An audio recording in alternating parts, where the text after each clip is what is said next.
Hello, मैं हूं विनय कुमार गुप्ता। आप सभी का स्वागत है हमारे YouTube channel point to be noted में।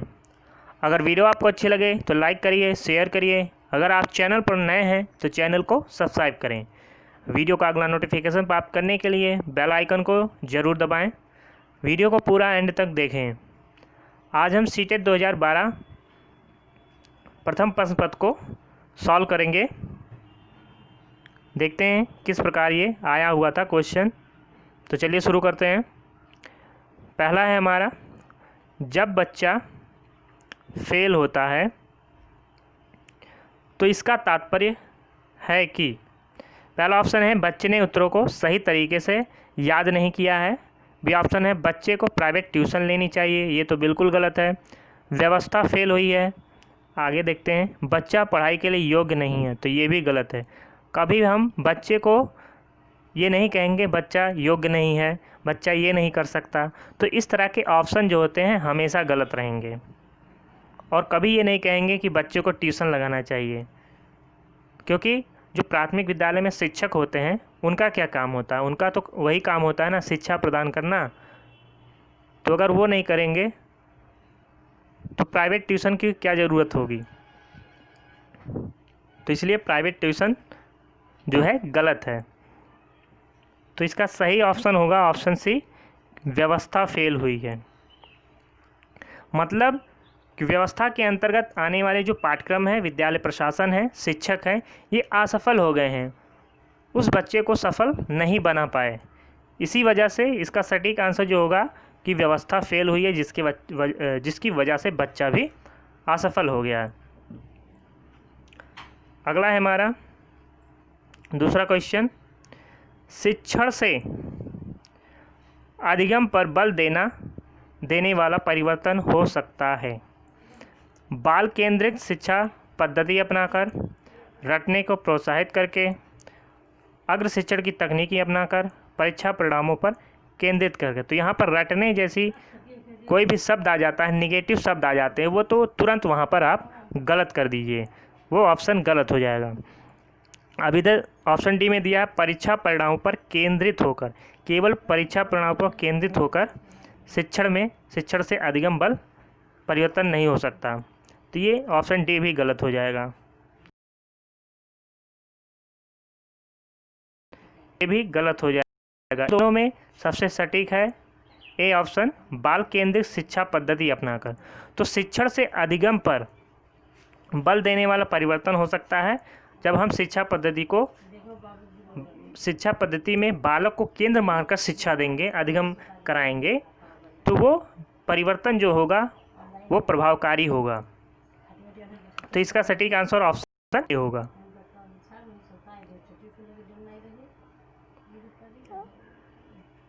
तीसरा है, बीजों का अंकुरण संकल्पना के शिक्षण की सबसे प्रभावी पद्धति है। मतलब बीजों का अंकुरण अगर कराना है, मतलब शिक्षा देना है, बीजों का अंकुरण संकल्पना, तो ये किस प्रकार प्रभावी हो सकता है? ऑप्शन ए है विद्यार्थियों द्वारा पौधे के बीज बोना, उसके अंकुरण के चरणों का अवलोकन करना, ये पॉजिटिव पॉइंट है ए ऑप्शन। श्यामपट्ट पर चित्र बनाना, वर्णन करना, ये भी पॉजिटिव है। बीज की वृद्धि के चित्र दिखाना, विस्तृत व्याख्या करना, तो विस्तृत व्याख्या करना ये ऑप्शन बिल्कुल गलत है। तो इन तीनों में सबसे सटीक आंसर है ऑप्शन ए। तीनों कहीं ना कहीं सही है, लेकिन सबसे 100% सही जो है वो ए है। विद्यार्थियों द्वारा पौधों के बीज बोना, ये करके ये एक प्रकार से ये प्रयोगात्मक विधि अपनाया गया इसमें। तो ये सबसे सही शिक्षण विधि होगा बीजों का अंकुरण संकल्पना समझने का।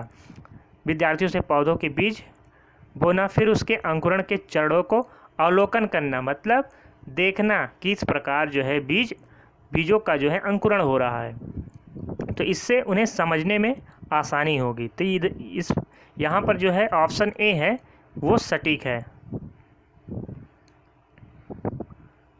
अगला है समावेशी शिक्षा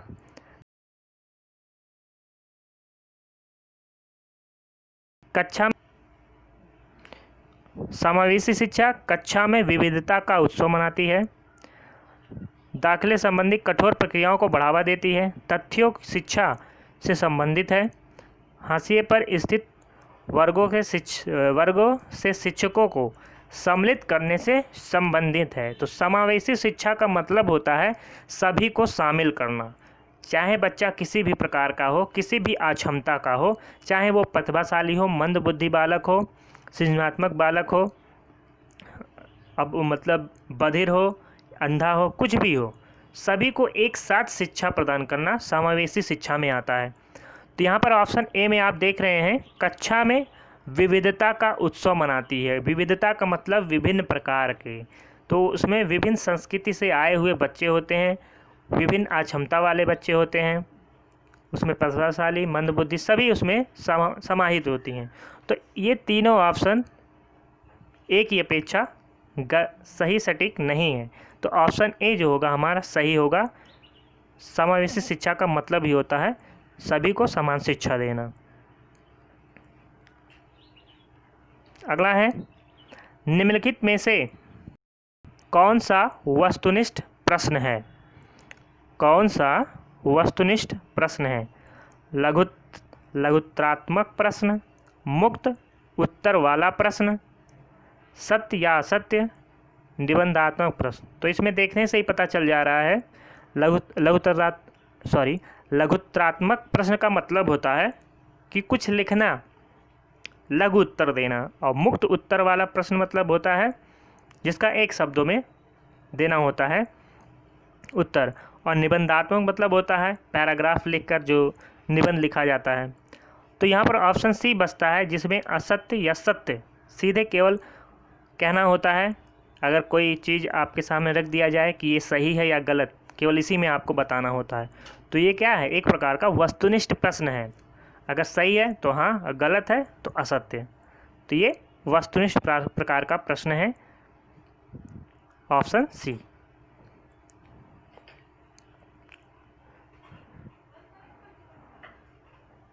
छठा क्वेश्चन है, निम्नलिखित में से कौन सी प्रगतिशील शिक्षा की विशेषता है? क्या पूछ रहा है? प्रगतिशील शिक्षा की विशेषता। पहला है केवल प्रस्तावित पाठ्य पुस्तकों पर आधारित अनुदेश। तो यहाँ पर सीधे गलत हो जाएगा क्योंकि यहाँ पर केवल आ गया। जब भी आप क्वेश्चन पढ़ेंगे ऑप्शन में अगर कहीं केवल दिखाई दे रहा है या उसके बाद ही लिखा हुआ है, मतलब किसी विशेष चीज़ पर बल दिया जा रहा है, तो वो ऑप्शन निगेटिव में होता है, वो तुरंत वहाँ पर आप गलत कर सकते हैं उसको। तो ये ऑप्शन ए बिल्कुल गलत है।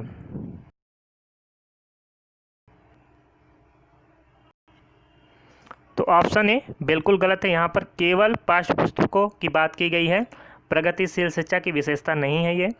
परीक्षाओं में अच्छे अंक प्राप्त करने पर बल, ये भी बिल्कुल गलत है। केवल परीक्षाओं में अच्छे अंक प्राप्त करने पर बल देना ये प्रगतिशील शिक्षा की विशेषता नहीं है। बार बार ली जाने वाली परीक्षाएं, तो ये भी नहीं है प्रगतिशील शिक्षा की विशेषता की बार बार परीक्षा लें।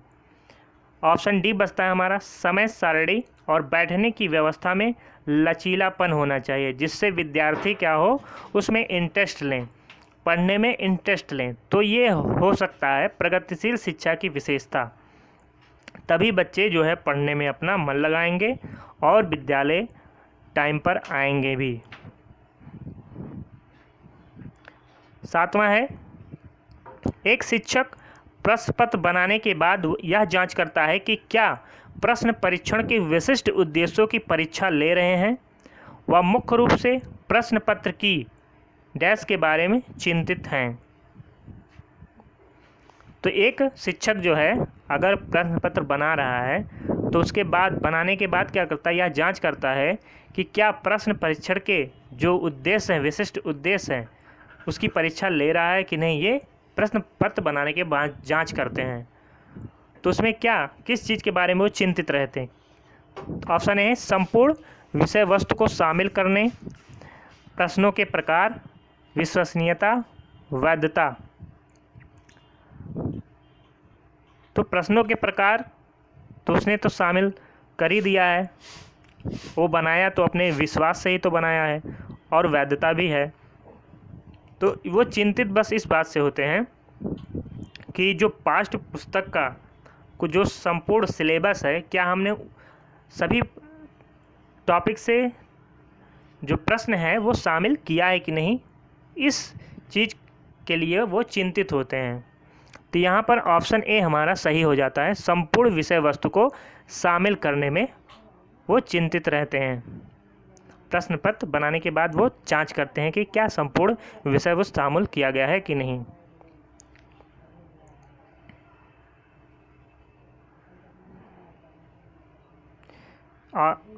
आठवां है विवेचनात्मक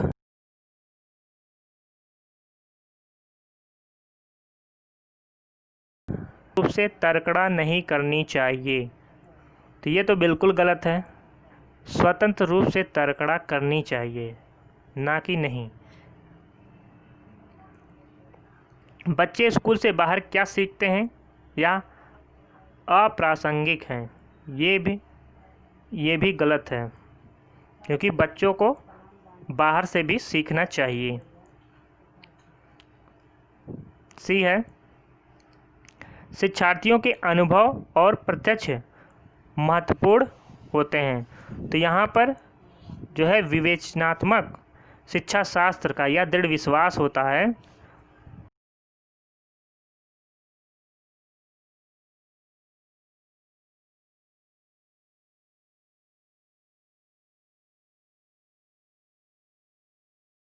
विवेचनात्मक शिक्षा शास्त्र में।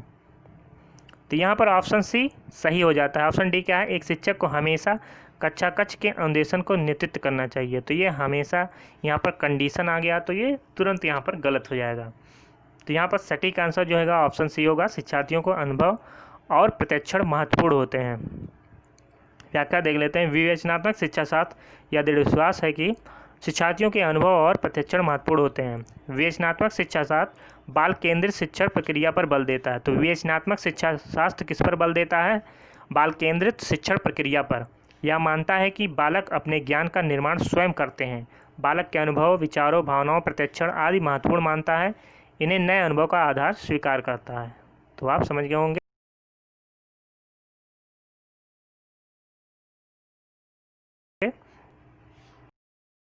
विद्यालय आधारित आकलन मुख्य रूप से किस सिद्धांत पर आधारित होता है। बाह्य परीक्षकों की अपेक्षा शिक्षक अपने शिक्षार्थियों की क्षमताओं को बेहतर जानते हैं। किसी भी कीमत पर विद्यार्थियों को अच्छे ग्रेड मिलने चाहिए, बिल्कुल गलत। विद्यालय बाह्य परीक्षा निकायों की अपेक्षा ज़्यादा सक्षम है, ये भी गलत है। आकलन बहुत किफ़ायती मितव्ययी होना चाहिए, ये भी गलत। तो इस तरह हम देखते हैं तीनों निगेटिव आंसर है और ये पॉजिटिव है ऑप्शन ए। तो ऐसे ही ऑप्शन ए सही हो जाता है कि बाह्य परीक्षकों की अपेक्षा शिक्षक अपने शिक्षार्थियों की क्षमताओं को बेहतर जानते हैं।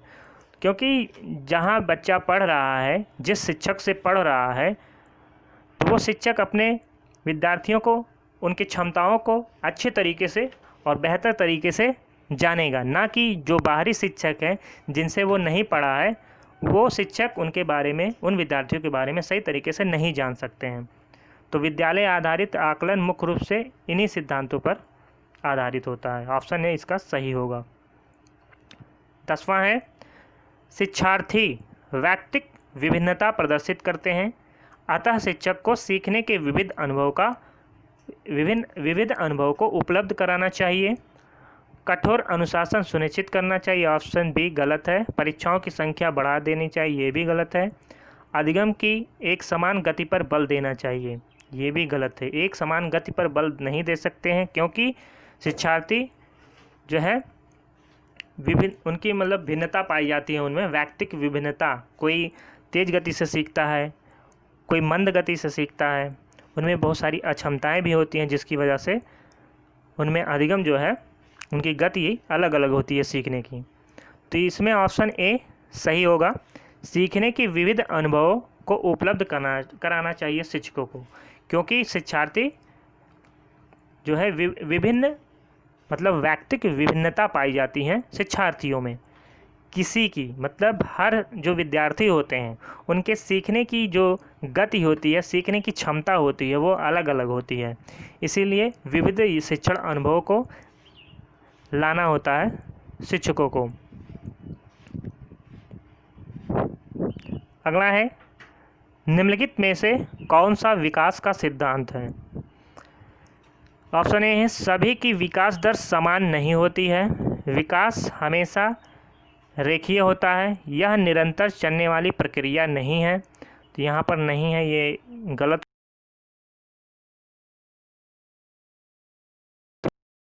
हो जाता है, ये भी गलत है। ऑप्शन डी क्या है? ऑप्शन डी है विकास की सभी प्रक्रियाएं अंतः संबंधित नहीं है, ये भी गलत है, अंतः संबंधित होती है। विकास की जो भी प्रक्रियाएं सभी एक दूसरे से संबंधित होती हैं। तो यहाँ पर ऑप्शन ए सही होगा कि अभी इसके ऊपर हमने बताया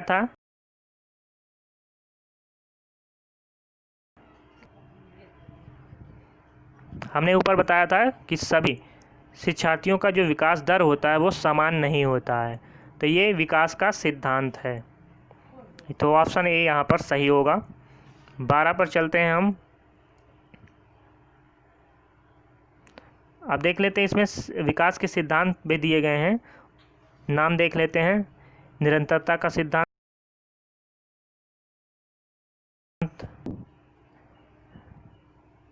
निरंतरता का सिद्धांत, व्यक्तिगत का सिद्धांत, परिमार्जिता का सिद्धांत, विक्रम क्रम का सिद्धांत, समान प्रतिमान का सिद्धांत, परस्पर संबद्धता का सिद्धांत, वर्तुलाकार प्रगति का सिद्धांत, मस्तक दोमुखी सिद्धांत। तो इतने सिद्धांत हैं, विकास के सिद्धांत हैं।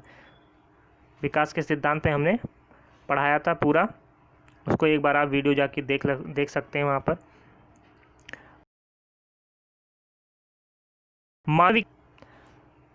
मानव विकास को क्षेत्रों में विभाजित किया जाता है, जो है शारीरिक विकास, संज्ञानात्मक विकास, संवेगात्मक विकास, सामाजिक विकास।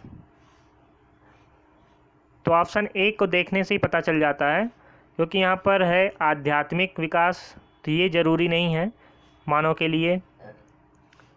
फिर यहाँ पर मनोवैज्ञानिक है, आध्यात्मिक, तो ये हमारा ऑप्शन ए है जो सटीक है कि मानव विकास को शारीरिक, संज्ञानात्मक, संवेगात्मक और सामाजिक क्षेत्रों में विभाजित किया गया है। मानव विकास को कि मानव का शारीरिक विकास क्या होता है, संज्ञानात्मक कैसे होता है, संवेगात्मक कैसे होता है और सामाजिक विकास कैसा होता है। लेकिन उनमें जो है आध्यात्मिक विकास को विभाजित नहीं किया गया है, मानव विकास को। तो ए ऑप्शन सही होगा।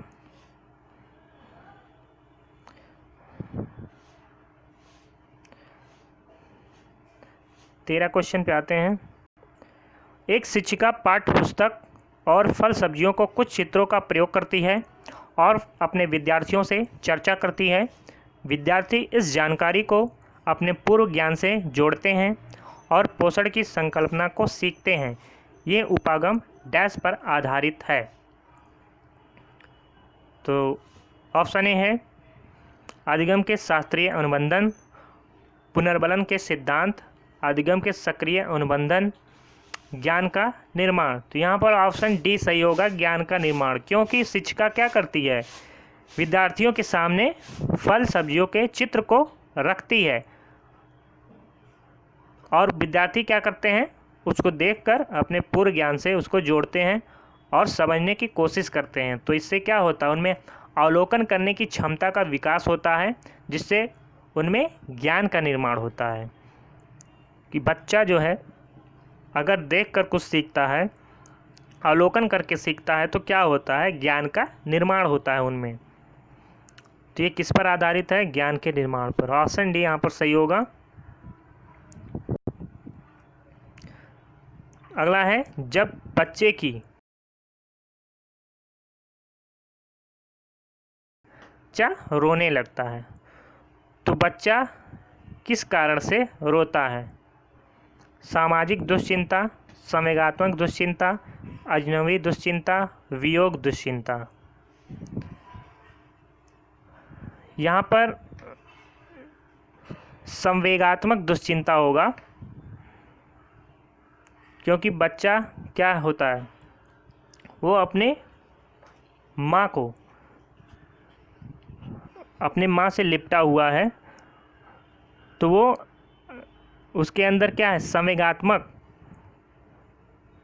जैसी अवस्था है, और उसे अगर कोई दूसरा लेता है तो उससे क्या होता है, बच्चा रोने लगता है, मतलब दूसरे की गोद में नहीं जाता है। तो यहाँ पर ऑप्शन सी सही होगा, संवेगात्मक दुश्चिंता होता है। जैसे जब बच्चे की दादी उसे उसकी माँ से गोद ले लेते हैं तो बच्चा रोने लगता है। बच्चा संवेगात्मक दुश्चिंता के कारण रोता है। बच्चा अपनी माँ के संपर्क में सर्वाधिक समय तक रहता है, जहाँ वह अपने आप को सुरक्षित महसूस करता है। तो अतः बच्चे की दादी उसे उसकी माँ की गोद से लेती हैं तो उसमें पलायन मूल प्रवृत्ति आ जाती है, जिससे बच्चे में भय संवेग उत्पन्न होता है। तो यहाँ पर ऑप्शन बी सही होगा। शिक्षा के संदर्भ में सामाजिकरण से क्या तात्पर्य है? अपने सामाजिक मानदंड बनाना, समाज में बड़ों का सम्मान करना, सामाजिक वातावरण में अनुकूलन और समायोजन। तो ऑप्शन सी देखते ही सही हो जाएगा, यही पॉजिटिव और सही है। तो शिक्षा के संदर्भ में सामाजिकरण से तात्पर्य क्या है? सामाजिक वातावरण में अनुकूलन और समायोजन।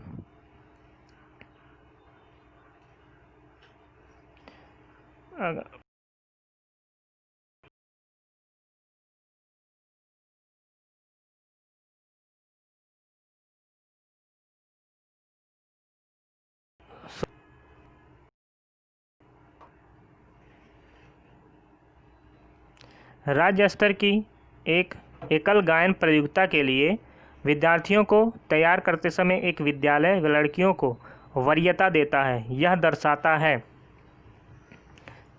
वैश्विक प्रवृत्तियाँ, प्रयोजनात्मक उपागम, प्रगतिशील चिंतन, लैंगिक पूर्वाग्रह। तो यहाँ पर देख रहे हैं कि विद्यार्थियों को तैयार करते समय एक विद्यालय केवल लड़कियों को वरीयता दे रहा है। तो यह लैंगिक पूर्वाग्रह को दर्शाता है, लैंगिक विभेद को दर्शाता है, लैंगिक रूढ़िवादिता को भी प्रदर्शित करता है। तो यहाँ पर ऑप्शन डी सही होगा। वाइगोत्स्की बच्चों के सीखने में निम्नलिखित में से किस कारक की महत्वपूर्ण भूमिका पर बल देते हैं? तो इन्होंने अपना सिद्धांत दिया है, सबको पता है, सामाजिक सांस्कृतिक विकास का सिद्धांत। तो यहाँ पर ऑप्शन डी सही हो जाएगा कि इन्होंने सामाजिक कारक पर महत्वपूर्ण भूमिका पर बल दिया है। बच्चों के सीखने में समाज का जो है वो महत्वपूर्ण भूमिका होता है, इन्होंने कहा था। एक शिक्षिका अपने शिक्षार्थियों की विभिन्न अधिगम शैलियों को संतुष्ट करने के लिए वैविध्यपूर्ण कार्यों का उपयोग करती है। वह डैश से प्रभावित है? कोहल वर्ग के नैतिक विकास के सिद्धांत से, गार्डनर के बहुबुद्धि सिद्धांत से, वाइगोत्स्की के सामाजिक सांस्कृतिक सिद्धांत, पियाजे के संज्ञानात्मक विकास के सिद्धांत। यहाँ पर आप देख रहे हैं कि एक शिक्षिका अपने शिक्षार्थियों के विभिन्न अधिगम शैलियों को संतुष्ट करने के लिए वैविध्यपूर्ण कार्यों का उपयोग करती, तो वह गार्डनर के बहुबुद्धि सिद्धांत से प्रभावित है,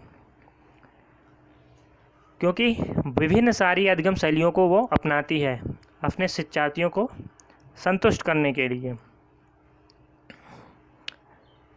तो गार्डनर ने बहुबुद्धि सिद्धांत दिया था कि जो व्यक्ति का बुद्धि होता है बहुत सारी योग्यताओं क्षमताओं से मिलकर बना होता है, तो उसी से वो प्रभावित हैं। तो ऑप्शन सी यहाँ पर सटीक होगा।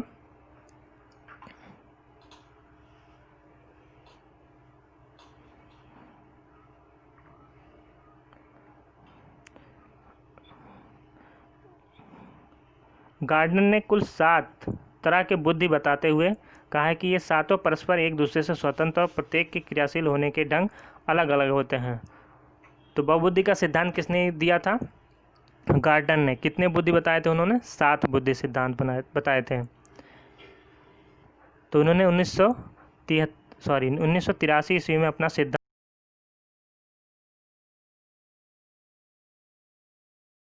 दिया। तो 1983 ईस्वी में उन्होंने अपना सिद्धांत दिया था। अगला है, एक शिक्षा आपसे कभी भी प्रश्नों के उत्तर नहीं देती। वह अपने विद्यार्थियों को उत्तर देने के लिए समूह चर्चाएं और सहयोगात्मक अधिगम अपनाने के लिए प्रोत्साहित करती है। यह उपागम डैश के सिद्धांत पर आधारित है। अनुदेशात्मक सामग्री के उचित संगठन से संबंधित है, आधारित है। अच्छा उदाहरण प्रस्तुत करना और भूमिका प्रतिरूप बनाना, सीखने की तत्परता, सक्रिय भागीदारिता। तो यहाँ पर ऑप्शन डी सही होगा। क्वेश्चन पढ़ने से ही आपको समझ में आ गया होगा कि वह अपने विद्यार्थियों को उत्तर देने के लिए क्या करती है, समूह चर्चाएं और सहयोगात्मक अधिगम अपनाने के लिए प्रोत्साहित करती है। समूह चर्चाएं बनाती है, इसका मतलब कि बच्चों को सक्रिय करने के लिए ग्रुप बनाती है ताकि बच्चे एक दूसरे से वार्तालाप करें और उसमें सक्रिय रूप से भागीदारी करें, जिससे वो अपने ज्ञान को अच्छे तरीके से बढ़ा सकें, अपने ज्ञान को वो अपने मन में सही तरीके से बैठा सकें। उसके लिए ऑप्शन डी जो है यहाँ पर सही हो जाता है। ऑप्शन डी सटीक आंसर है यहाँ पर। क्वेश्चन नंबर 20, निम्नलिखित में से कौन सा शिक्षक से संबंधित अधिगम को प्रभावित करने वाला कारक है? बैठने की उचित व्यवस्था, गलत है। शिक्षण अधिगम संसाधनों की उपलब्धता, सी है विषय वस्तु या अधिगम अनुभव की प्रकृति। ऑप्शन डी है विषय वस्तु में प्रवृत्ता। तो यहाँ पर ऑप्शन डी सही होगा, विषय वस्तु में प्रवृत्ता। ये शिक्षक से संबंधित अधिगम को प्रभावित करने वाला कारक है, क्योंकि अधिगम से ये संबंधित है विषय वस्तु में प्रवृत्ता। शिक्षक का विषय वस्तु में प्रवृत्ता शिक्षक से संबंधित अधिगम को प्रभावित करने वाला एक प्रमुख कारक है। शिक्षण अधिगम प्रक्रिया में पाठ्यक्रम, शिक्षक और विद्यार्थी तीनों महत्वपूर्ण चर होते हैं, जिनमें विद्यार्थी आश्रित चर होते हैं। आश्रित चर मतलब होते हैं कि शिक्षकों पर आश्रित होते हैं। इन पर पाठ्यक्रम और शिक्षक दोनों का प्रभाव पड़ता है, इसलिए विद्यार्थी के अधिगम को भी दोनों प्रभावित करते हैं। अतः एक प्रभावी शिक्षक को अपने विषय वस्तु में प्रवीण होने के साथ साथ अपने शिक्षण व्यवसाय में भी प्रवीण होना चाहिए। तो इस तरह ऑप्शन डी यहाँ पर सही होगा।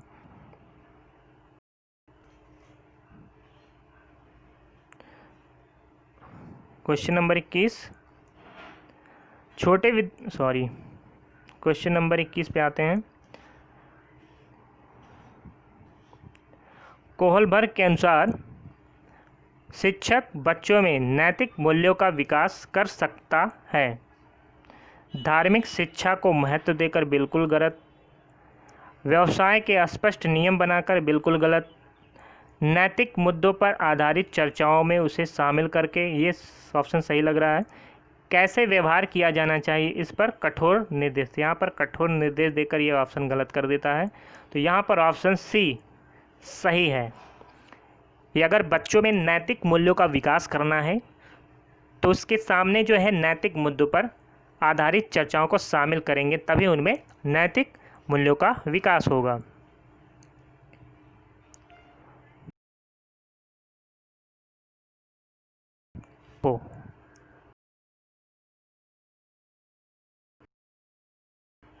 कोहलबर्ग का मानना है कि कोहलबर्ग का मानना है कि बच्चों की आपस में बातचीत ऐसे सामाजिक उद्दीपन है जो बच्चों की अपनी नैतिक सोच को बदलने की चुनौती प्रदान करती है। तात्पर्य है कि यदि बच्चों को नैतिक मुद्दों पर चर्चा शामिल किया जाए तो उस पर अपने विचार रखने का अवसर दिया जाए तो उनमें नैतिक गुणों का विकास किया जा सकता है।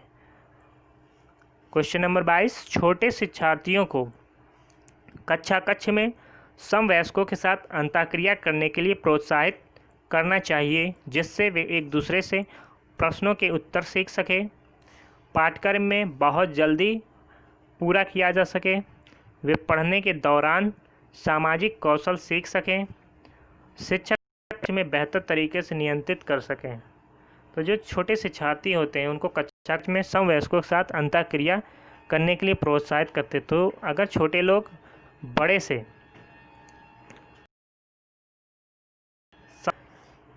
अपने समान जो होते हैं उनके साथ अगर अंतःक्रिया करेंगे तो उनमें कौन सा विकास होगा, सामाजिक कौशल का विकास होगा। तो ऑप्शन सी यहाँ पर सही होगा कि वे पढ़ने के दौरान सामाजिक कौशल सीख सकेंगे अगर उन्हें इस तरह प्रोत्साहित किया जा रहा है समवयस्कों के साथ अंतःक्रिया कराने के लिए, तो इनमें सामाजिक कौशल का विकास होगा। तो इस तरह ऑप्शन सी जो है सही हो जाएगा यहाँ पर।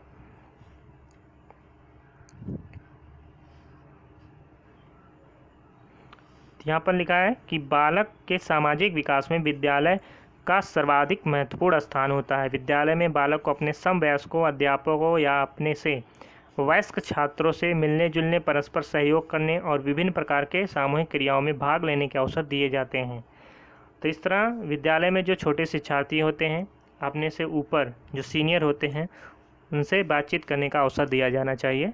इससे उनमें सामाजिक कौशल का विकास होता है। जब एक निरयोग बच्चा पहली बार विद्यालय आता है तो शिक्षक को क्या करना चाहिए? बच्चे की निरयोग्यता के अनुसार उसे विशेष विद्यालय में भेजने का प्रस्ताव देना चाहिए। यहाँ पर विशेष विद्यालय में भेजने का प्रस्ताव देना चाहिए ऐसा लिखकर यहाँ पर ऑप्शन गलत हो गया है। कभी भी विशेष विद्यालय में शिक्षा नहीं होता है। ये समावेशी शिक्षा से संबंधित क्वेश्चन है। उसे अन्य विद्यार्थियों से अलग रखना चाहिए। तो विद्यार्थी कोई भी हो, उसे कभी अलग रखकर शिक्षा नहीं देना चाहिए। इससे उनमें जो है भेदभाव की भावना विकसित होती है।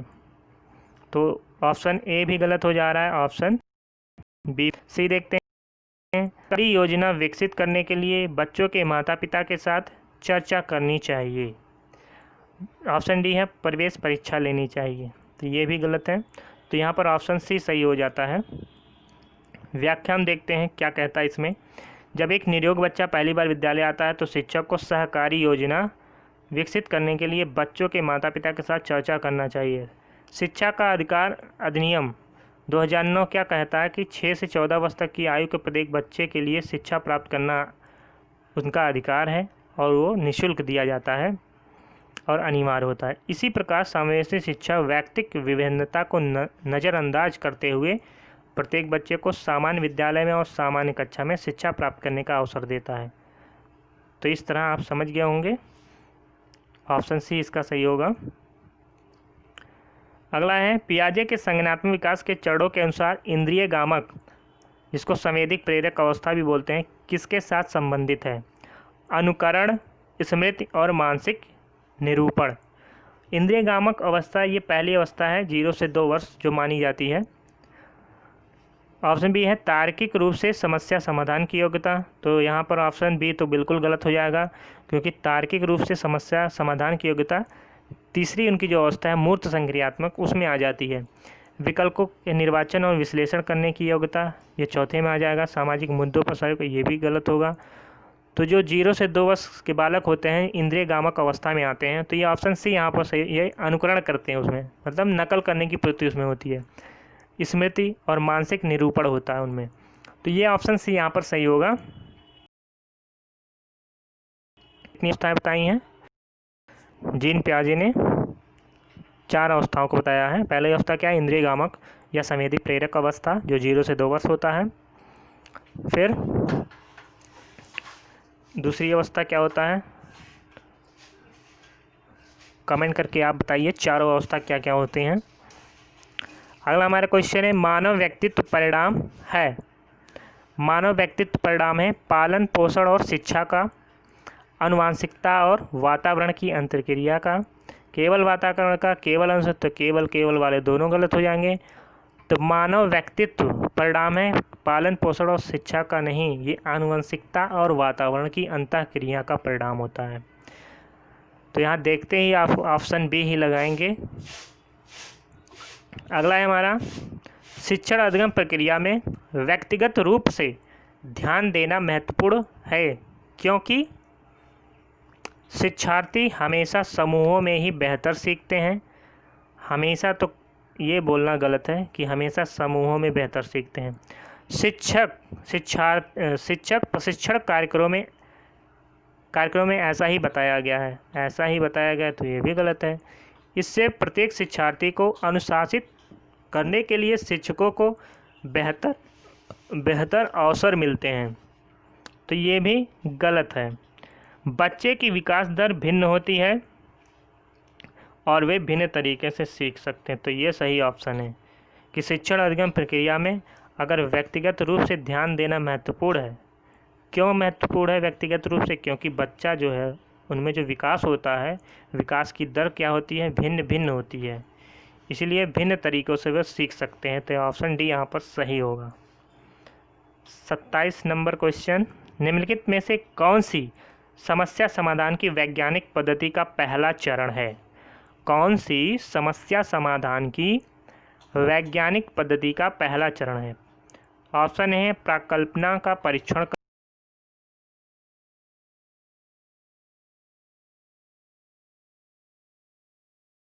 करना,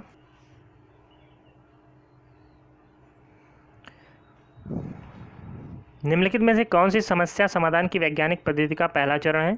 प्राकल्पना का परीक्षण करना, फिर समस्या के प्रति जागरूकता, प्रासंगिक जानकारी को एकत्र करना, प्राकल्पना का निर्माण करना। तो जब भी हमें समस्या का समाधान करना होता है तो सबसे पहले क्या ज़रूरी होता है कि पहले हमें समस्या जानना होता है कि समस्या क्या है। तो यहाँ पर ऑप्शन बी हमारा सही हो जाएगा। क्या?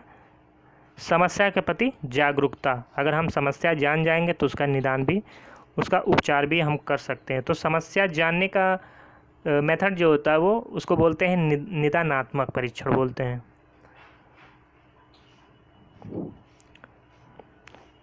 यहाँ पर व्याख्या देखते हैं, कुछ इंपॉर्टेंट चीज़ है इसमें। जॉन डेवी ने अपनी पुस्तक हाउ वी थिंक, तो ये आप याद रखिए कि हाउ वी थिंक पुस्तक किसकी है? जॉन डेवी की, हाउ वी थिंक। उसमें उन्होंने वैज्ञानिक पद्धति के निम्नलिखित 5 सोपान की चर्चा की है कि समस्या के प्रति जागरूक होना, परिकल्पना का निर्माण करना, तथ्यों का संकलन, व्यवस्थापन और विश्लेषण करना, फिर निष्कर्ष प्राप्त करना, फिर परिकल्पना का विशिष्ट परिस्थिति में परीक्षण करना। तो ये 5 सोपान हैं वैज्ञानिक परीक्षण पद्धति के।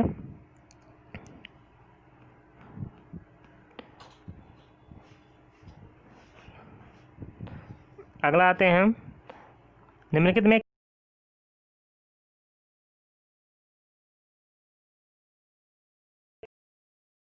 कौन सा, तो निम्नलिखित में से कौन सा सीखने का क्षेत्र है? अनुभव, भावात्मक, आध्यात्मिक, व्यावसायिक। अनुभविक तो बिल्कुल गलत है, आध्यात्मिक भी बिल्कुल गलत है, व्यावसायिक भी बिल्कुल गलत है। यहाँ पर सीखने का क्षेत्र की बात किया तो यहाँ पर भावात्मक होगा। भावात्मक का प्रमुख क्षेत्र की अधिगम की प्रक्रिया को शैक्षिक उद्देश्यों के परिप्रेक्ष्य में 3 क्षेत्रों, संज्ञानात्मक क्षेत्र, भावात्मक क्षेत्र और क्रियात्मक क्षेत्र में विभक्त किया गया है। तो अधिगम की प्रक्रिया को शैक्षिक उद्देश्य से कितने क्षेत्रों में विभाजित किया गया है? संज्ञानात्मक क्षेत्र, भावात्मक क्षेत्र और क्रियात्मक क्षेत्र। अतः इस आधार पर अधिगम को 3 प्रकारों, संज्ञानात्मक अधिगम, भावात्मक अधिगम और क्रियात्मक अधिगम में बांटा जा सकता है। अगला है, जब बच्चा कार्य करते हुए ऊबने लगता है तो इस बात का संकेत है कि संभवतः कार्य यांत्रिक रूप से बार बार हो रहा है। बच्चा बुद्धिमान नहीं है, तो ये गलत है। बच्चे में सीखने की योग्यता नहीं है, ये भी गलत है। बच्चे को अनुशासित करने की ज़रूरत है। तीन दोनों में, ऑप्शन ए ऑप्शन डी में अगर सटीक आंसर की बात करें तो ये ऑप्शन ए होगा, ऑप्शन डी गलत होगा। कि जब भी हम कोई कार्य, जो बच्चा जिस कार्य को सीख चुका है, अगर उसी कार्य को उसके सामने बार बार कराएंगे तो उससे क्या होगा? बच्चा उस कार्य को करते हुए वो ऊब जाता है। तो इस तरह ऑप्शन ए यहाँ पर सही हो जाता है कि बार बार करने से बच्चा ऊब जाता है। प्रायः शिक्षार्थियों की त्रुटियाँ देश की ओर संकेत करती हैं। वे कैसे सीखते हैं? यांत्रिक अभ्यास की आवश्यकता, गलत।